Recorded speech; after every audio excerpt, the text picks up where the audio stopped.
ضلع چارسده کې د سټابري فصل سره وابسته ګڼ شمیر زمینداران د حکومتي کارکردګۍ او د اګریکلچر محکمې چارسده نه ډیر خوشاله دي. دوی وایي چې د هغوی په کوششونو سره د سټابري فصل دې کال لا ډیر ښه شوی دی. د ګټو پل تورنګزو چارسده اوسیدونکي کروندګر داود جان صدا قسمه خبره کوي.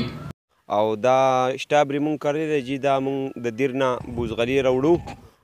او دا غځای نه په تقریبا په 2 روپۍ بوټي مونږ ته هلته میلاویږي او دې ځای کې بیا دا خواري محنت دا خپله باندې کوو لګیا یو او دغه شیونه به دغه ځای نه دوایانې د دې ډېرې منټینیشن کمپنو والا دي ډېرې ګرانې دي. دا خو د غنمو نه مخکې مونږ راوړو او د غنمو نه 1 میاشت مخکې دا کرل کېږي خو دا پتری په شانتې بوټي او چې دلته راشي نو به دا بیا په اوبو کې لکه شولو غوندې کرې او 4 میاشتې پس دا بیا رالګي 2 میاشتې بیا راځي. مزدوران خو موږ سره جي 4 کسان ډیلي لګیایي د سهار کې رشو کې دوران کې او دا کریټ چې مالټو کینوانو چې کوم کریټ په هغې کې او پردی کې دا بندېږي بیا د سرکي منډۍ ته ځي او دغه ځای نه بېفاریان دا اخلي او یو خوا بل خوا پاس کېږي. جي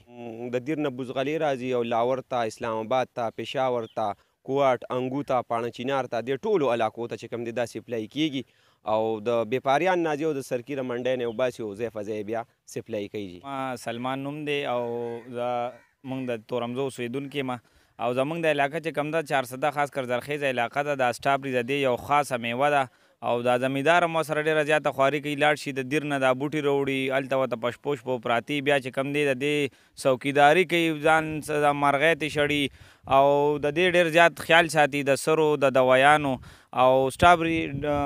سخت کال په روژه کې هم ډېره زیاته وچلي ده. ډېره ښکلې میوه ده او جوس دپاره ډېر زیات استعمال دی د دې او د دې نه علاوه چې کوم دی دا بار ملکونو ته هم ځي. په پاکستان کې خو هرې ضلعې ته او هرې صوبې ته دا چې کوم دی دا رواني خو د پاکستان نه علاوه چې کوم دی دا بار ملکونو ته هم ځي دا سټابري.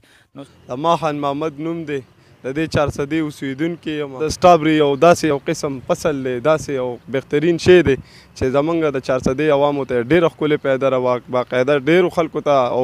ډېره پیدا ده او بل د خوراک شی دی نو ډېره چارسده ضلع پې ډېره کامیاب ده شکر الحمدلله. هر سړی ډېر په مینه باندې خوښوي. دا موږ دا تخم راوړو د دیر نه